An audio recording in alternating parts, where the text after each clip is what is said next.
አቡነ ዲዮስቆሮስ ተናገሩት ነገር ነው ነገራችሁ አንድ ስዕል ቀደደ ተብሎ አጀንዳ ለመፍጠር የጽንፈኛና የነፍጠኛ በዚህ ዙሪያ የሚንቀሳቀሱ ሰዎች ላይ መንግስት ሳይወል ሳያድር እርምጃ ሊወስድ ይገባዋል የመስቀል ደመራ አከባበር ላይ የመቤታችንን ስዕል ይዛችሁ የምትወጡ ሰዎች ባካችሁ ጥንቃቄ አድርጉ የመቤታችን ስዕል አድኖም ኦርቶዶክስ ሆኖ የዚያን ቀን ይዞ መምጣት ግዴታ ነው ለዚህ አይነት የአደባባይ በዓላቶች መስቀል ብቻ አይደለም በርሶ ስራ ኃላፊነት የስራ ዘመን ክብራችን ተጠብቆ ያቀዋ እየተመለሰ በተከታታይ ዘመን ለቤተክርስቲያናችን ልዩ እገዛ እየተደረገ ነው ሰላም ጤና ይስጥልኝ ሰንቆያችሁልኝ በአዲስና ወቅታዊ መረጃ ተመልሼ መጣሁ በዚህ ላይ የምንመለከተው እንግዲህ እጄን በአፍ የሚያስጭኑ ቪዲዮዎች አሉ እኔ ይሄ ነው ዛሬ የምንመለከተው ብዬ መዘርዘር ስለማልችል አንድ ባንድ የምንመለከታቸው ነው የሚሆነው የናታችን ቅድስት ድንግል ማርያም ስዕል ተቀደብለው ድምጽ ያሰሙ የሚገኙ ኦርቶዶክሳውያን ቲክቶከሮችም ሚሲዮሮችም ይሄን ነገር የሚቃወም ክርስቲያን ካለ እንዲታሰር ብፁዕ አቡነ ዲዮስቆሮስ ትእዛዝ ሰጥቶ የሰማን ነው የምንገኝ እሱ ብቻ አይደለም እንግዲህ ለከንቲባው አዳነች አበቤ የቀረበ ትልቅ ምስጋና አለ በርሶ ዘመን ቤተክርስቲያን በልቷታል ምችድልት ብሏታል የሚል ምስጋና አቡነ ሳዊሮስ አቡነ ዲዮስቆሮስና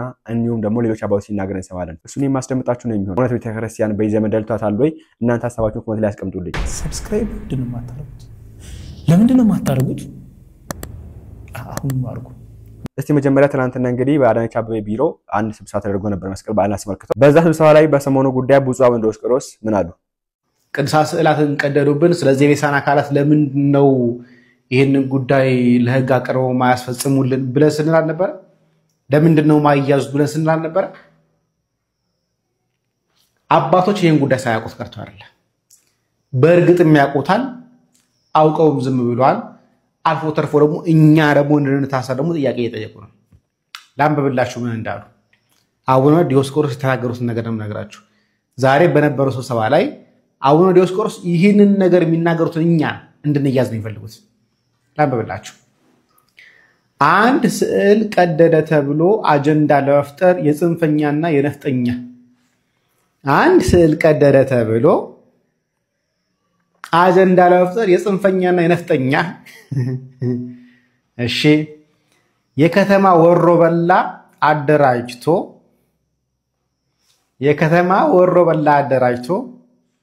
ከተማ ለመበጥበጥ የተዘጋጀ አጀንዳ እንጂ ስዕል መቀደዱ አሳሳቢ ሆኖ አይደለም አሉ አቡነ ዲዮስቆሮስ ይሄ በውስጥ የወጣ መረጃ ነው ስዕል መቀደድ ትልቅ አጀንዳ አይደለም ጉዳይ አይደለም ይሄን አጀንዳ አድርገው ወሮበሎች የከተማ ወሮበሎች እኛ ሚዲያ ላይ እየጮሆነ ያለው አጠቃላይ ማለት ነው እነሱ አጀንዳ ፈልገው ነው እንጂ ስዕል መቀደዱ ትልቅ ነገር ሆኖ አይደለም ማለት አይገርማችሁ በዚህ ዙሪያ የሚንቀሳቀሱ ሰዎች ላይ መንግስት ሳይወል ሳያድር እርምጃ ሊወስድ ይገባዋል እንዴት ስዕል ይቀደዳል ብለን የጮህን ሰዎች ላይ መንግስት ሳይወል ሳያድር እርምጃ ሊወስድ ይገባዋል ማን አቡነ ዲዮስቆሮስ የቅዱስ ሲኖዶስ ጸሐፊ አቡነ ዲዮስቆሮስ ስዕል መቀደድ ዝም ብሎ ትልቅ አጀንዳ አይደለም ስዕል መቀደድ ጉዳያችን አይደለም ባይሆን ይሄን ስዕል አስታከው ግን አጀንዳ እየፈጠሩ የከተማ ወሮበሎች ጽንፈኞችና ነፍጠኞች ናቸው እንዲህ ያደርጉ ያሉት ስለዚህ መንግስት እንደው በአፋጣኝ እነኚህ ሰዎች ስዕል ተቀደደ ብሎ እየተናገሩ ያሉ ሰዎችን በአፋጣኝ ልኝ ታሰሩልኝ ይያሉ እንደምትሰሙት ነው እንግዲህ የተፈጠረው አጀንዳ ምንድነው እግዚአብሔር ይወቀው ብፁዕ አቡነ ዲዮስቆሮስ እንደዚህ ብለዋል የሚል ኢትዮ ቤተሰብ ያወጣው መረጃ ነበር ትናንትና ማታ ከዛ ደግሞ ወዲያውኑ በደቂቃዎች ውስጥ እንግዲህ ኢኦቲሲ የኢትዮጵያ ኦርቶዶክስ ተዋሕዶ መገናኛ ብዙሃን ቴሌቪዥን ጣቢያ ይሄ ነገር ውሸት ነው ኢትዮ ቤተሰብ ያዘራጨው ነገር አቡነ ዲዮስቆሮስ እንደዚህ ያላሉም እንዲሁም ብሎ ተናገረ እኔ እዚህ ጋር ኢኦቲሲን ከማምነው በላይ በቤተሰብ ሚዲያ ናምናለሁ ፐርሰናሊ ምክንያቱም እናንተ ማምንበት አንድ ምክንያት አይኖርም ኦኬ እውነት ለቤተክርስቲያን ጦርቁራችሁ ቆማላችሁ ብዬ እናንተ ማምንበት አንድ ምክንያት የለም ምክንያቱም አንድ ወር ሙሉ ሊሞላ ነው ይሄው ስንጮ አንድ ወር ሙሉ የቅዱሳን ስዕላት የጌታችን ስዕል በዚህ ልክ ሲቀደድ ሲተፋበት ቤተክርስቲያን ይሁን ለመከራ ሲደርስባት ወቶ ትንፍሽ አለ በኢኦቲሲ ሚዲያ አንድ ነገር አልተናገረም ዛሬ አቡነ ዲዮስቆሮስ ላይ ያሰት መረጃ ወጣ ብሎ መጣ እኔ አንተን እንዴት ነው ማምነው ምን ማስረጃ አለ ኢኦቲሲ ቲቪ የምትባለው በራሱ ማለት ነው የኢትዮጵያ ኦርቶዶክስ ቤተክርስቲያን የመገናኛ ብዙሃን ራሱ ምን ማስረጃ አለ ያንተ እውነት እንደሆነ ኦኬ ኢትዮ ቤተሰብ ውሸት እንደሆነ አንተ እውነት እንደሆነ ምን ማስረጃ አላችሁ ኦርቶዶክስ ሲገደል አልተናገርክም ሲታረድ አልተናገርክም አባት እዚህ አዲስ አበባ ውስጥ በጥይት ተመቶ ተወግቶ ሲገደል ምንም አልተናገርክም ዛሬ አቡነ ዲዮስቆሮስ የተናገረው ነገር እንደዚህ አይደለም ውሸት ነው የተዘገበው ነገር ፌክ መረጃ ነው ብለህ መጣ በምን ለመንክ ነኝ ዩቲዩበሮችን ማምንበት ቲክቶከሮችን ማምንበት ብዙ ምክንያት አለ አንተን ማምንበት ግን አንድ ምክንያት የለም ኢኦቲ ሚዲያ ራሱ እናንተን ምናምንበትን አንድ ምክንያት አታመጡም በዚህ ልክ ቅዱሳዊ መከራ ሲደርስ ቤተክርስቲያን መከራ ሲደርስ የት ነበራችሁና ነው ዛሬ መታችሁ እንትና ዋሽታል አንተን ማምልክ አንተ ራስህ እንዳልዋሸ ምን ማስረጃ አለኝ አንተ ራስህ የኛ ሚዲያ እንደሆንክ ራሱ እንጥራጥራለን እኮ ገናኛ ኢኦቲ የሚባለው ሚዲያ በራሱ የኢትዮጵያ ኦርቶዶክስ ቤተክርስቲያን ሚዲያ ነው ወይ ይሄን ራሱ እንጥራጥራለን ሁለተኛ ጉዳይ ደግሞ እናንተን ማናምንበት ቤተክርስቲያን ሚዲያ ምናምንበት ምክንያት አባቶቻችን እንደዚህ አይሉም ብለን ስለማንጠብቅ ነው አናምንም እንደዚህ እኔ አላምንም ኦኬ የኛ አባቶች እንደዚህ አይሉም ብዬ አላምንም አቡነ ዲዮስቆሮስም ሆኖ አቡነ ሳዊሮስም ሆኖ ሌሎች አባቶችም ሆኖ እንደዚህ ሊሉ አይችሉም ብዬ አላምንም እኔ ይላሉ ከዚህ በላይ ያላየውን ይችላል ስለዚህ በእነዚህ በሁለቱ ምክንያት እናንተ ራሱ ተጠራጠራችኋለሁ አንደኛ እናንተን ማስረጃ አላችሁ ይሄ ነገር እነሱ እንዳላሉ ሁለተኛ እስካሁን የት ነበራችሁ ዛሬ ከየት ወጣችሁ ዛሬ እንዴት ለቅድስት ድንግል ማርያም ጥብቅና ያልቆማችሁ ሰዎች ኦኬ ለቅድስት ድንግል ማርያም ለእናታችን ለጻድቁ ተክለ ሃይማኖት ለቅዱስ ሚካኤል ሲቀደድ ካን ሲገደል ምንም ያልተናገረ ሚዲያ እንዴት ለብፁዕ አቡነ ዲዮስቆሮስ ጠበቃ ለመሆን ቤዛ ሆኖ መጣ ዛሬ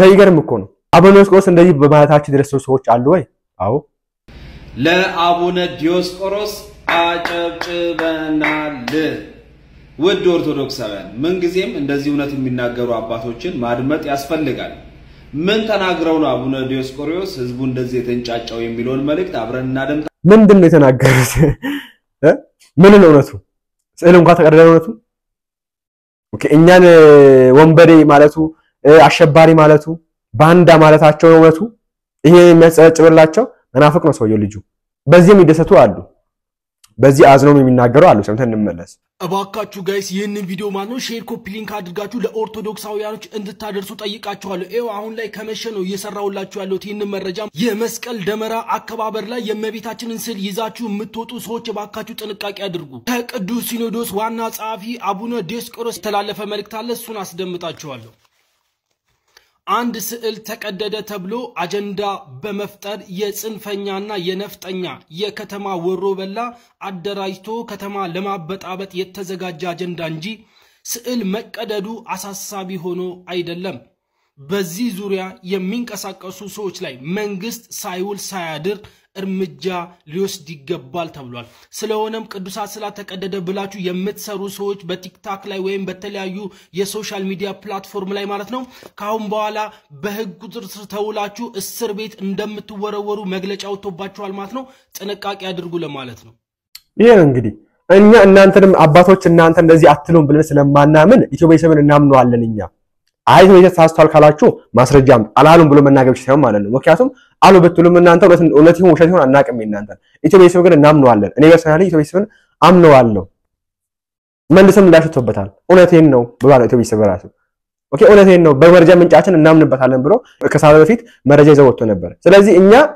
ከኢኦቲን ከምናምነው በላይ ኦኬ የኛ ሚዲያ ከሚባል ትንሽ ከማብረቅ ነው ይሻላል እንደው እነሱን ከምናምንበት በላይ የአዲስ አበባ ስብከት ሚዲያ የሚባለው ሌሎች ቤተክርስቲያን ሚዲያ የምትሉስ ከምናምናችሁ በላይ ቤተ ሚዲያን ኦኬ ቴሌግራም ላይ ያሉት ለቤተክርስቲያን ድምጽ የሚያስሙ ሚዲያዎችን ዩቲዩበሮችን ቲክቶከሮችን እናምናለን ይሄን ቁርጣችሁን እወቁ እናንተ ከምናምነው በላይ የኛ ሚዲያ የምትባሉ ሀገር ያወቀላችሁ ሚዲያዎች ክርስቲያን ከሆናችሁ ማናቀም የመንግስት ከሆናችሁ ማናቀም የቤተክርስቲያን ተቆርቆሩ እንመለከታችሁ ስለዚህ እናንተ ከምናምነው በላይ እኛ እነዚህ እናምናቸዋለንና አትልፎ ማስፈልጋለሁ ምንም አይነት ነገር ቲሸርት ምንም አይነት ነገር ምልክት የሚያሳይ ነገር ይዘን እዛ ቦታ ላይ እንዳንገኝ በተለይ የእመቤታችን ስዕል ይዘን ወጣን ማለት ራሳችን እመቤታችንን ክብር እንደማሳጣት ነው የሚቆጠረው ስለዚህ ስዕሉንም እኛ አክብረን በዚህ መንገድ መጥተው አንዳችሁም የቅድስት ድንግል ማርያም መስለ ስዕል ይዛችሁ መስቀል አደባባይ አትወጡ እኛ ያልተከለከለው ነገር የለም ብያለሁ ትናንትና አሁን የተፈቀደ ነገር ሲጀምር የለም እኮ የተፈቀደ ነገር ሁሉም የተከለከለ ነገር ነው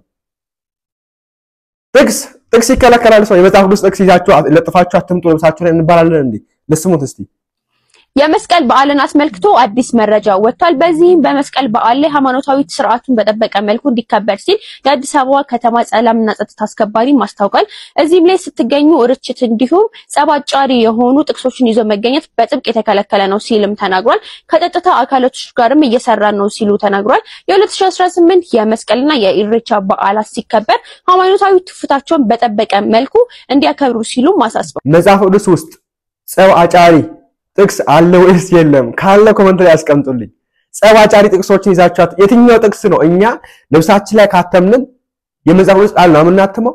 የትኛው ጸባጫሪ ሆነው መስቀል ሀያችን ነው የሚል መስቀል ቤታችን ነው ምንድነው? የትኛው ጥቅስ ነው ጸባጫሪ ሆኖ የሚያቀው? እኔ ሲጀምር ገና ከጀምሮ ሁሌ መስቀል መጣቀው ጥምቀት መጣቀው ባሉ የሰላም እንዲሆን ሌላ አጀንዳ ያላችሁ ሰዎች አትረብሹን። የምትረብሻችሁ የምታውቁት ነው ሲጀማን ረብሻችሁ የሚያቀው እንዴ? ሁሌ በቃ ሰው ላይ እንደዚህ ኢሜጅ መፍጠር ኦኬ።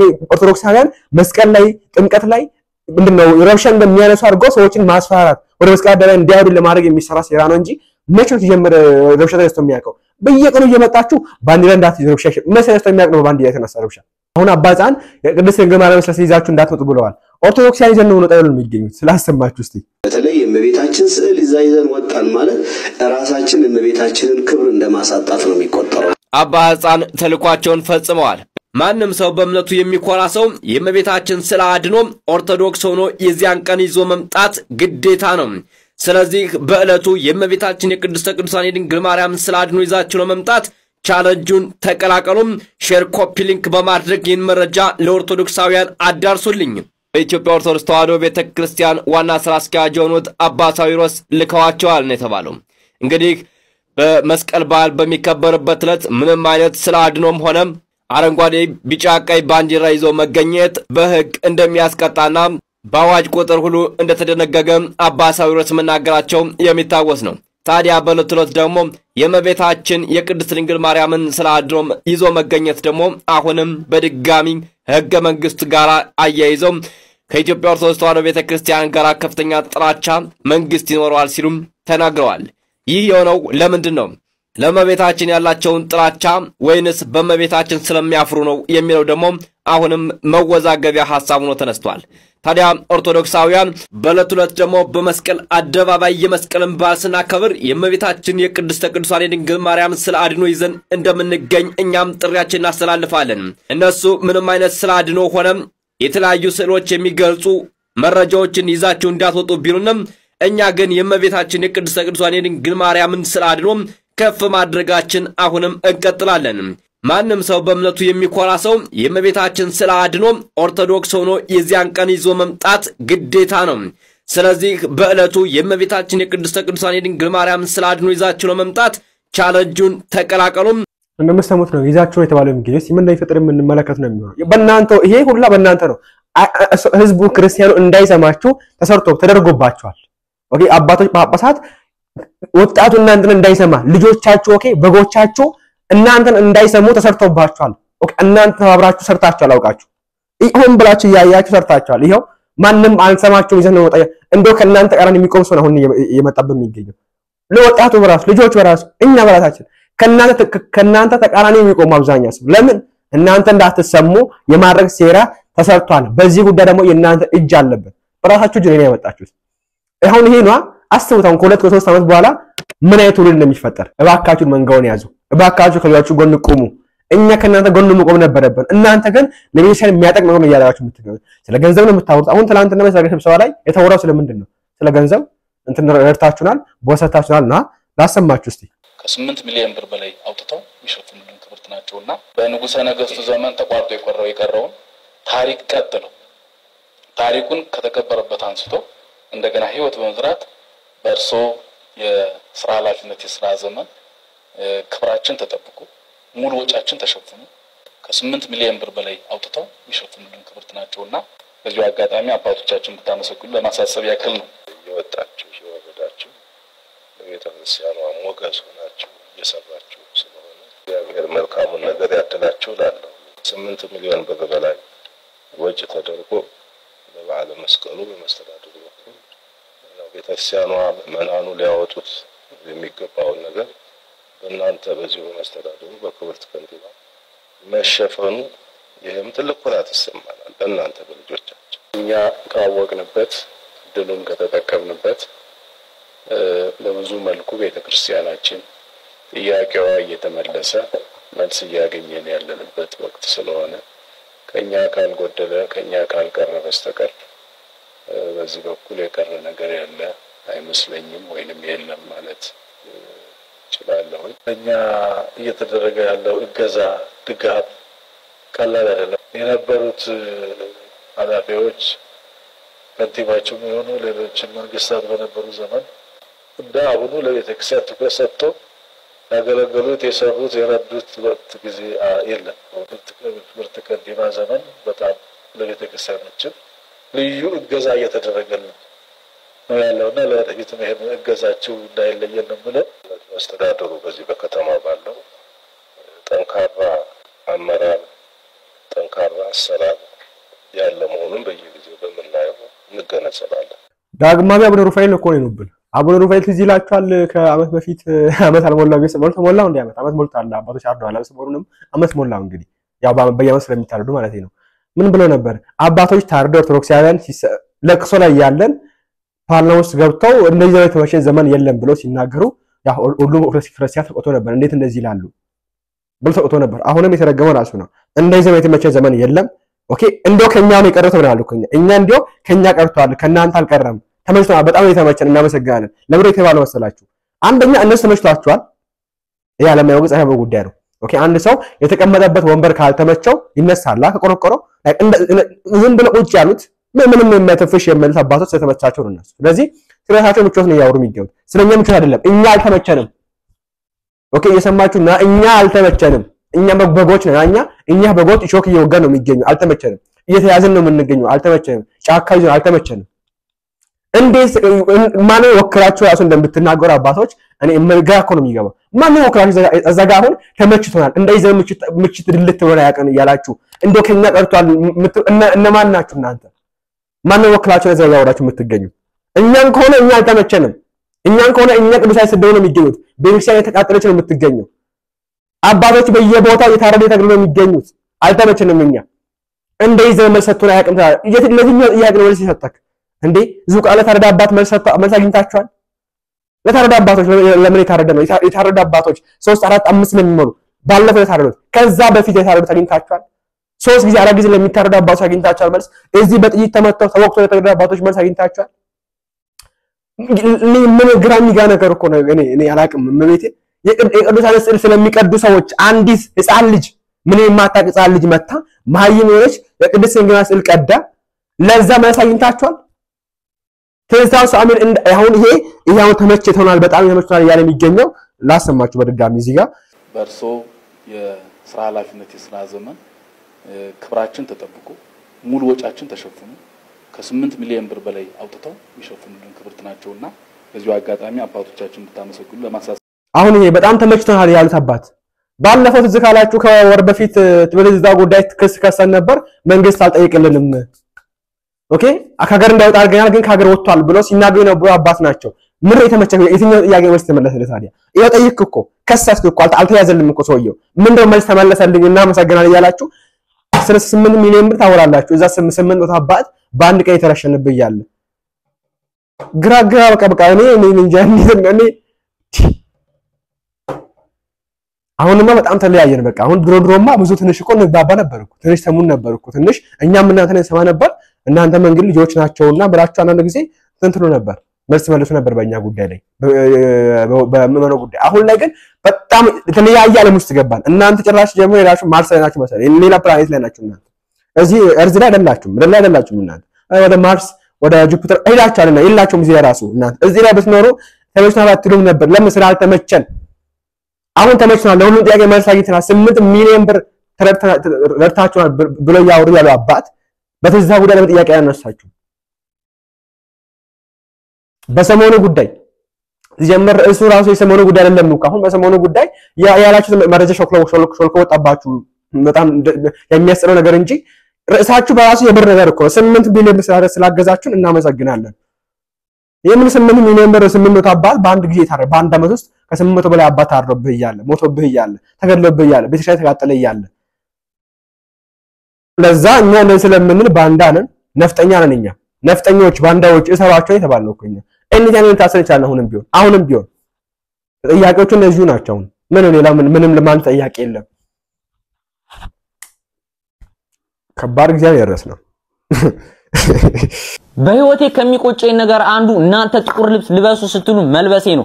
እማምላክ ወላዲት አምላክ ምስክሬ ነች። በዛ ጭንቅ ጊዜ በዛ ክፉ ጊዜ እኮ እናንተ እንደ ልጅ አርጋችሁ ስትጠሩን ቅድስት ቤተክርስቲያናችንም የናንተንም ቦታ የናንተንም ስልጣን ለማስጠበቅ ስንል ብዙ ዋጋ ከፍለናል። ዛሬ ግን እናንተ ያን ሁሉ ውለታ ረስታችሁ ፊታችሁን አዙራችሁብናል። እኛን አስተውን እማምላክ ወላዲት አምላክ ምስሏ ላይ እንደዛ ሲሳለቁ ሲተፉባት ሲቀዷት ሲወረውራት ሲያጨማድዷት እያያችሁ እንዴ ዝምታ መምረጥ ቻላችሁበት? እያያችሁ ዝም የምትሉ ከሆነ እማምላክ ወላዲት አምላክ ተፋረዳችሁ።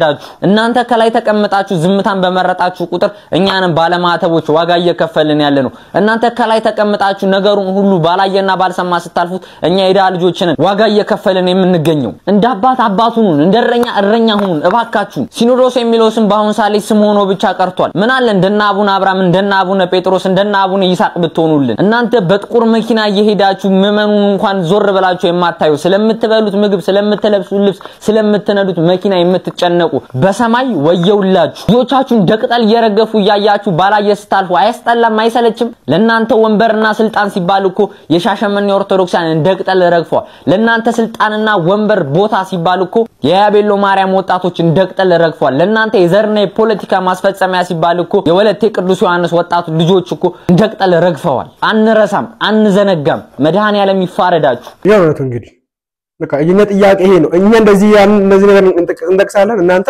ምች ድልት በቃ እኛ በታገር ፍራሽ ስላለ ተኝተናል። እንዲሁ በቃ ምች ድልት ብሎን በቃ እንደዚህ ዘመን አልተመቸንም ትላላችሁ። በየዘመኑ በየአመቱ እየመጣችሁ በየአመቱ አመጣብቃችሁ ማለት ነው።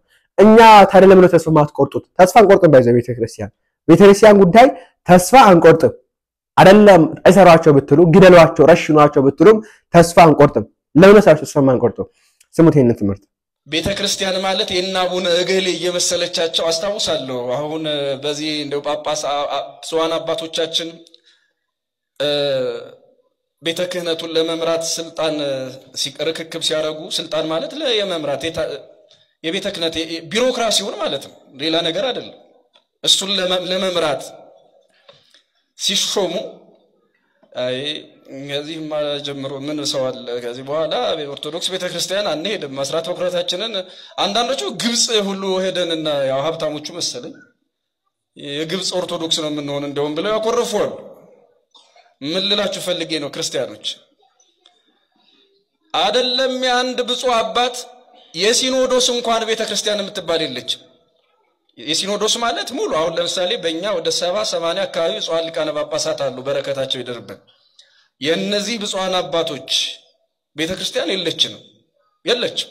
እንኳን የአንድ ግለሰብ እንኳን የአንድ ሰበካ ጉባኤ እንኳን የአንድ ገዳም የአንድ ደብር አስተዳዳሪ ልትሆን ትቅርና ቤተክርስቲያን የሙሉ ሲኖዶስ እንኳን ቤተክርስቲያን የነሱ አይደለች፣ የክርስቶስ ሀብት ብቻ ናት። ቤተክርስቲያን የማን ሀብት ብቻ ናት አልኳችሁ? አቤት የአባገሌ የሚባል ወይ አባገሌ እንደነገርኳችሁ ነው። የፓትርያርክ የሚባል ቤተክርስቲያን እንኳን የለም። ምናልባት ኃላፊዎቻችን ናቸው መሪዎቻችን ናቸው መንፈሳዊውን አመራር ለመስጠት ተሾሙ እንጂ በጳጳሳት ደም የተመሰረተች ቤተክርስቲያን የለችም። በሰበካ ጉባኤ ባለቃ በመምህር ደም የተመሰረተ ቤተክርስቲያን የለም።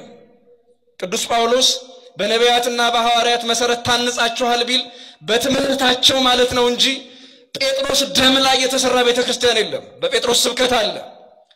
በእነ ኢሳይያስ ትንቢት የተሰራች ቤተክርስቲያን ትኖራለች በትምህርታቸው። በነቢያት ትንቢት በሐዋርያት ስብከት የጸና ሃይማኖት የጸናች ቤተክርስቲያን ትኖረናለች። ከዚያ ውጭ ግን ቤተክርስቲያን የተመሰረተችው በክርስቶስ ደም ነው። ይሄንን ነው ይሄ ስለምናገረው ይሄ ስለገባን ነው። ነገ እናንተም እንደምትቀየሩ ትላንት እንደነበረ አባቶች ነገ እናንተም አስረከባችሁን እንደምትሉ ስለምናቀና ቤተክርስቲያን የራሱ የክርስቶስ ትሮነች። እሱ ክርስቶስ አምላካችን የቤተ ቅናት በላኝ ያለው አምላክ እኛም ዝም ካለን እንዴት የቤተ ቅናት አልበላችሁም ብሎ ስለሚጠይቀን ብቻ ነው ለዚህ የምናሰማው እንጂ እኛም እንደማንኛውም ምእመን እንደማንኛውም ኢትዮጵያዊ ያለው ባለፈው ታደረ እንደማንኛውም ኢትዮጵያዊ ዝም ብላችሁ ቁጭ ማለት ተባለው እንደማንኛውም ኢትዮጵያዊ እንደማንኛውም ክርስቲያን አብዛኛው ኦርቶዶክስ መጥቶ ቤተክርስቲያን ሄደን በጸሎት መምናት ቅዳሴ ያስቀድሰው መግባት እንችላለን። በቃ እንደዚህ ማድረግ እንችላለን እኮ ግን አይልኛችን አንደኛ አይፈቅድልንም። ሁለተኛ ደግሞ እንደዛ ለማድረግ እኛ እንደዚህ እንድንናገር የእናንተ ትእዛዝ አንጠብቁት ጀምር አያስፈልገንም። በራሱ የእናንተ ትእዛዝ የእናንተ መግለጫ በቆዶ ማውጣት አያስፈልገንም። ለምን እናንተ በስልጣናችሁ ከመጡ 30 ምናምን መግለጫ በአንድ ዓመት እንደምታወጡ ስለምናቅ እስከዛ እንጠብቃለን። የዛን ጊዜ ምን እንደምትሆኑ ምን እንደሚወጣችሁ እንመለከታለን። በምዕመናን ገንዘብ ጥሩ ኑሮ የሚኖሩ በምዕመናን ገንዘብ ዘመናዊ መኪና ለሚነዱ ነገር ግን ስለ ምዕመናን ስለ በጎቹ ግድ ለማይሰጣቸው የበጎች እረኞች የተነገረ ኃይለ ቃል አለ። ቃሉም በትንቢተ ሕዝቅኤል ምዕራፍ 34 ከቁጥር 2 ጀምሮ ይገኛል። እንዲህም ይላል፣ የሰው ልጅ ሆይ ትንቢት ተናገር፣ በእስራኤል እረኞች ላይ ትንቢት ተናገር። እረኞችንም እንዲህ በላቸው፣ ጌታ እግዚአብሔር እንዲህ ይላል፣ ራሳቸውን ለሚያሰማሩ ለእስራኤል እረኞች ወዮላቸው። እረኞች በጎችን ያሰማሩ ዘንድ አይገባቸውምን? ጮማውን ትበላላችሁ፣ ጠጉሩንም ትለብሳላችሁ፣ የወፈሩትን ታርዳላችሁ፣ በጎቹን ግን አታሰማሩም። የደከመውን አላጸናችሁትም፣ የታመመውንም አላከማችሁትም፣ የተሰበረውንም አልጠገናችሁትም፣ የባዘነውንም አልመለሳችሁትም፣ የጠፋውንም አልፈለጋችሁትም። በኃይልና በጭቆናም ገዛችኋቸው። እረኛንም በማጣት ተበተኑ፣ ለምድርም አራዊት ሁሉ መብል ሆኑ ተበተኑም። በጎቼ በተራሮች ሁሉና በረዘሙ ኮረብቶች ሁሉ ላይ ተቅበዝብዘዋል። በጎቼም በምድር ፊት ሁሉ ላይ ተበትነዋል። የሚሻም የሚፈልግም አልነበረም። ስለዚህ እረኞች ሆይ የእግዚአብሔርን ቃል ስሙ። ጌታ እግዚአብሔር እንዲህ ይላል፣ እኔ ሕያው ነኝና እረኛ ስለሌለ እረኞችም በጎቼን ስላልፈለጉ እረኞችም ራሳቸውን እንጂ በጎቼን ስላላሰማሩ በጎቼ ንጥቂያ ሆነዋልና በጎቼም ለምድር አራዊት ሁሉ መብል ሆነዋልና ስለዚህ እረኞች ሆይ የእግዚአብሔርን ቃል ስሙ። ጌታ እግዚአብሔር እንዲህ ይላል፣ እነሆ በእረኞች ላይ ነኝ፣ በጎቼንም ከእጃቸው ፈልጋለሁ፣ በጎቼንም ከማሰማራት አስተዋቸዋለሁ። ከዚያም ወዲያ እረኞች ራሳቸውን አያሰማሩም፣ በጎቼንም ካፋቸው አድናለሁ፣ መብልም አይሆኑላቸውም ይላል። ይህ እንግዲህ በምዕመናን ላይ የተሾሙ ቤተ ክርስቲያንን ሊጠብቁ ምዕመናንን ከገቢረ ኃጢአት ወደ ገቢረ ጽድቅ ከአምልኮተ ጣዖት ወደ አምልኮተ እግዚአብሔር እንዲመልሱ ምዕመናንን ወንጌልን እንዲመግቡ እውነቱን እውነት ውሸቱን ደግሞ ውሸት እያሉ እንዲያስተምሩ በምዕመናን ላይ የተሾሙ የበጎች እረኞች አሉ። እነሱ በጎቹን በአግባብ የማይጠብቁ ከሆነ በጎቹ ከነሱ እንደሚነጠቋቸውና እነሱም ከርሳቸውን እንደማይሞሉና በምዕመናን ላይም እንደማይነግዱ ይነግረናል ማለት ነው። ስለዚህ እያንዳንዱ ሰው የሚሰራው መንፈሳዊ ስራ ለራሱ ሲል ነው ማለት ነው። መምህሩም የሚያስተምር ለራሱ ነው፣ ምዕመናንም የሚሰሙት ለራሳቸው ነው። ወንድማችን እግዚአብሔር ስትልቃውን ያሰማልን አለ። እንግዲህ ጊዜ እኮ ነው የምንጠብቀው። እግዚአብሔር መልስ ይመልሳል እኮ ራሱ ይዋጋል። እኔ ተዋጊ አምላክ ነኝ ይላል። ኦኬ እኔ በቀለኛ አምላክ ነኝ ይላል። በቀሉ ለኔ ተሰጡልኝ፣ በቀል ስጡኝ ነው የሚለው ቅዱስ ጳውሎስ ሲናገር፣ ቅዱስ ጳውሎስ እንደጻፈው በቀሉ ስጡት፣ ለኔ ስጡኝ፣ በቃ እኔ ልበቀልላችሁ ይላል። ስለዚህ እግዚአብሔር ይበቀላል። እናንተ በቀል ተያይዛችሁ ይሆን አናውቅም። እግዚአብሔር በዚህ መንገድ እነጥቃለሁ ይላል። ከእናንተ እጅ መንጋውን በጎቹ አላ እነጥቃችኋለሁ ይላል። ስለዚህ ፍሩ ይሄን ነገር። ዛሬ እንደፈለጋችሁ ደስ ያላችሁ መኪና ይብራችሁ ስለምትነዱ፣ ደስ ያላችሁ ቤት ውስጥ ስለምትመሩ፣ ደስ ያላችሁ ህይወት ስለምትመሩ ብቻ የምዕመናን ችግር የምዕመናን መከራ የምዕመናን ድምጽ የማይሰማችሁ አባቶች እግዚአብሔር መልስ ይመልሳል። እስከ ጠብቁት፣ እግዚአብሔርን ጠብቁ በትዕግስት። የኦርቶዶክስ የቅዱሳን ስዕላትን በመቅደድ ሃይማኖትን ከሃይማኖት ለማጋጨት የሚሰሩ ግለሰቦች ተበራክተዋል። የኦርቶዶክስ አማንያን በክብር በቤታቸው በቅዱሳን ስዕላት ፊት ቆመው ጸሎት የሚያደርጉበትን ስዕላት ይህ ግለሰብ የተለያዩ የቅዱሳን ስዕላትን ሲቀድና ሲያንቋሽሽም ተስተውሏል። ግለሰቡ ይህን ድርጊት ከመፈጸሙ በፊት በሰሞኑ አንዲት ግለሰብ በተመሳሳይ ድርጊቱን በመፈጸሟ ለሕግ ትቅረብልን፣ የሃይማኖታችን አንድነት ይከበርልን ጥያቄ ከእምነቱ ተከታዮችና በሌሎችም አካላት ቢቀርብም እስካሁን በጉዳዩ ላይ ከሕግ አካል የተባለ ነገር የለም። እየተፈጸሙ ያሉትን እነዚህን ድርጊቶችም መንግስት ከምን አንጻር አይቶታል? የብዙሃንም ጥያቄ ነው። መናፍቃን ቀን ወጥቶላቸው ባንኩም ታንኩም በእጃችን ነው ብለው ይሄንን እያደረጉ ይገኛል። ስላልሆነ ይቀዳድዳሉ፣ ምራቅ ይተፉበታል፣ ቤተክርስቲያንን ይሳደባሉ፣ ቅዱሳንን ከፍ ዝቅ ያደረጉ ይናገራሉ። የቅድስት ቤተክርስቲያንን ነው የቅዱሳት አውጥተው እንደፈለጉ ያደርጉታል። ግን የሚናገራቸው የሚጠይቃቸው የሕግ አካልም የለም። ግን ይሄ ነገር በአፄ ናኦድ ዘመነ መንግስት ተፈጥሮ ቢሆን ኑሮ ምን እንደሚፈጠር ልንገራችሁ። በአፄ ናኦድ ዘመነ መንግስት መራር ቃልን የሚናገሩ በእመቤታችን ላይ የስድብን ቃል በጌታችን ላይ ጸያፍን ቃል የሚናገሩ በምዕመናንም ልቦና አዲስ ትምህርት መንፍቅናን የሚዘሩ ብዙ መናፍቃን በአፄ ናኦድ ዘመነ መንግስት ተነሱ። በዚያንም ጊዜ አፄ ናኦድ ምን አደረገ? እነዛን መናፍቃን ሰብስቦ ይወላችሁ ሃይማኖታችሁ ምን እንደሆነ ግልጽ አድርጋችሁ ተናገሩ። እዚህ ሊቃውንተ ቤተክርስቲያን አሉ፣ ከነሱ መልስን ታገኛላችሁ። እናንተም ተከራክራችሁ ከረታችሁ እንግዲህ ተነጋገሩ ብሎ አቆማቸው ፊት ለፊት። በዚያንም ጊዜ ምን ብለው ሲናገሩ ተገኙ? ኢየሱስ ክርስቶስ ከድንግል ማርያም አልተወለደም፣ እሷም የአምላክ እናት አይደለችም፣ እሱም አምላክ አይደለም የሚል ቃልን ሲናገሩ ተገኙ። በዚያንም ጊዜ ሊቃውንቱ ኢየሱስ ክርስቶስ እውነተኛ ፈራጅና አምላክ እንደሆነ እመቤታችን ቅድስት ድንግል ማርያም የአምላክ እናት እንደሆነች አስረግጠው ነገሯቸው። ከመጽሐፍ ቅዱስ ጥቅስ እያመጡ አስረዷቸው። ግን መናፍቃኑ የትዕቢት የተንኮል እንጂ የእውቀት ማነስ ስላልነበረ እምቢ ብሎ አሻፈረኛም።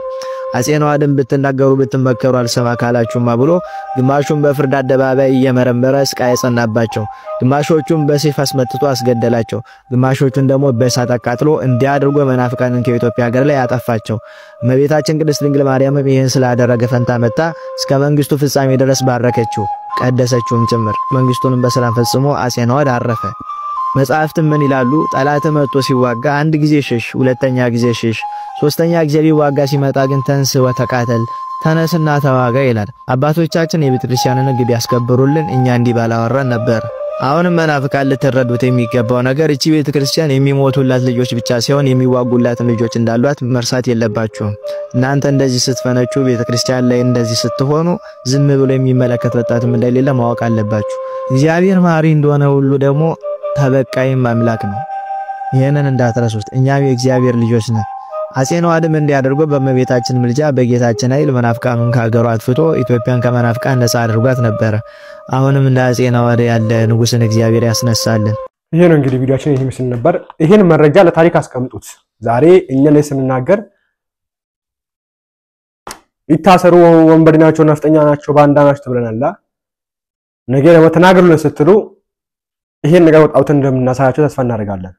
ለዛም እግዚአብሔር እንደሚያበቃን እንጠብቀዋለን፣ እናምነዋለን። ለምን እኔ በቀላለሁ ከመንጋው ከነሱ ነጥቃቸዋለሁ ሳይሆን እሱን ተስፋ ግን ነው የምንጠብቀው። ስለዚህ ለታሪክ ይቀመጥ። ዛሬ የምንሰራው ቪዲዮ ሁሉ ለታሪክ ነው። ለታሪክ ምንም መልስ ለምሳሌ ነው ከሰራ ምን ቪዲዮ ለታሪክ እንዲቀመጥ ነው። ቀጣይ አመት ይሄን እናይባቸዋለን። እናንተ ላይ መከራ ሲደርስ ይሄን እናይባቸዋለን። እኛ እንደዚህ እንዴት እንዳደረጋችሁ ለዛ ነው የምናስቀምጠውና ይሄ ቪዲዮ ላይክ እና ሼር ያደርጋችሁ ሰሚ ካለር ስለፈልጋለሁ። ቀጣይ እንግዲህ መረጃ ካለ ጀራችሁ ቀርብ ነው አጀንዳ እናጣምና ማስቀርብ እንደሆነ መጠን ጀራችሁ ቀርብ ነው ላይክ እና ሼር ማድረግ እንዲያረሳ ቸርቀውልኝ